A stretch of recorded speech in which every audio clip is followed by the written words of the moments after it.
Moretti, je vous ai demandé de venir ce soir parce que vous êtes l'un des plus célèbres avocats pénalistes de France, que l'on ne peut pas vous soupçonner de sympathie pour l'ancien président de la République. Vous n'êtes pas son avocat, vous ne l'avez jamais été, et que, en même temps, dans votre livre, votre autobiographie Bête noire, condamnée à plaider, vous n'êtes vous-même pas tendre avec le système judiciaire français. Alors, la première question que j'ai envie de vous poser, est-ce que vous êtes choqué par le fait que, alors là, il se trouve que ce sont des amis du président de la République, est-ce que vous êtes choqué par le fait qu'on critique la décision d'un juge? Est-ce qu'on a le droit de critiquer la décision d'un juge?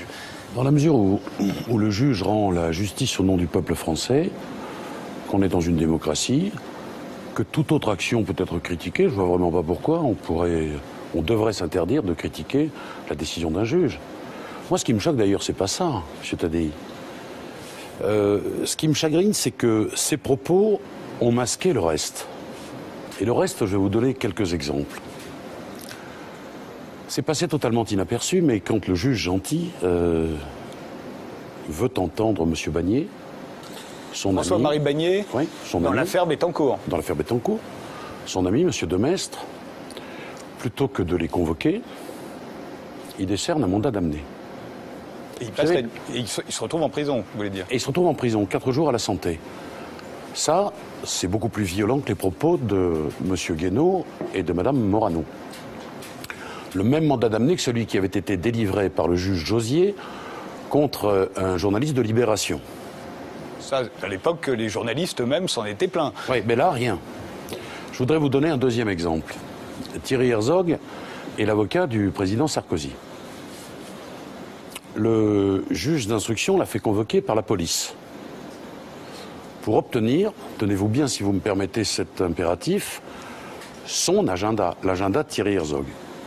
L'agenda de l'avocat du président de la République. L'agenda de l'avocat. En dépit d'une lettre qui avait été préalablement adressée par le bâtonnier de l'ordre au juge gentil pour lui rappeler que l'agenda d'un avocat, c'est couvert par le secret professionnel le plus absolu. J'aimerais d'ailleurs, je ne résiste pas, avoir le sentiment de mettre Labrousse, qui est l'avocat du juge gentil, sur cette histoire. Et Thierry Herzog, naturellement, qui est un avocat courageux, a refusé de donner son agenda. Il a bien fait. Mais on est allé jusqu'à vouloir intimider un avocat. Troisième élément, la mise en examen. Je peux en parler parce que, figurez-vous que le procès-verbal d'interrogatoire de Nicolas Sarkozy se retrouve en ligne dans le journal Sud-Ouest 23 heures après l'audition de l'ex-président. En 2001, d'ailleurs, le juge gentil a mis en examen Antoine Solacaro pour violation du secret de l'instruction. C'est dire si c'est grave. Et alors, qu'est-ce qu'on lit dans ce procès-verbal? Que le président de la République dit: j'ai rencontré M. Bettencourt, je n'ai pas rencontré madame, et si je l'avais rencontré, je le dirais. Bon. On va quitter le factuel pour aller vers le droit, parce que le droit, c'est très important, naturellement. L'abus de faiblesse exige que l'on ait décelé la faiblesse. D'abord, il faut démontrer que Nicolas Sarkozy a rencontré Mme Bettencourt. Et comme le juge va clôturer, il n'est pas parvenu à cette démonstration. Mais supposons un instant qu'il l'ait rencontré. Il faut qu'il ait décelé, enfin que dis-je, diagnostiqué un Alzheimer. C'est-à-dire que Nicolas Sarkozy, on lui connaît beaucoup de qualités, mais en plus, c'est un neurologue incontestable aux yeux du juge. Parce qu'il va déceler, à supposer qu'il l'ait rencontré, ce qu'il conteste, encore une fois. L'Alzheimer de Mme Bettencourt 7 ans avant tous les autres. Et deuxièmement, l'abus de faiblesse, ça exige des fonds remis.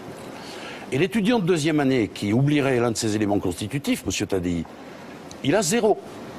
Il a 0.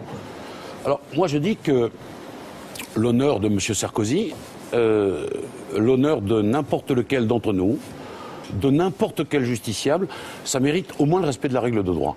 Puis alors, ce qui me chagrine, puisqu'on parle de radicalisation, j'ai entendu hier les propos du président de la République. De François Hollande. Oui. Oui. La présomption d'innocence. C'est le mot magique. C'est presque... Mais ne vous plaignez pas, vous avez des voies de recours et vous êtes présumé innocent.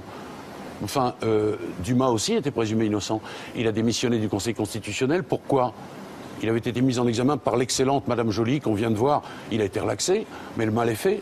Et M. Cahuzac, ministre de M. Hollande, il est démissionné avant même d'avoir été mis en examen. Alors, la présomption d'innocence, tu parles, la présomption d'innocence, le mal est fait. Et moi, je dis qu'en fait et en droit, il y a une vraie discussion. C'est ça qui est important.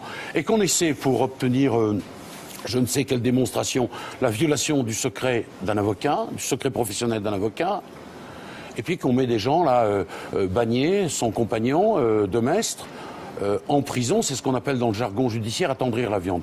Ben moi, ça me paraît plus grave que les propos de M. Guénaud et de Mme Morano. Est-ce que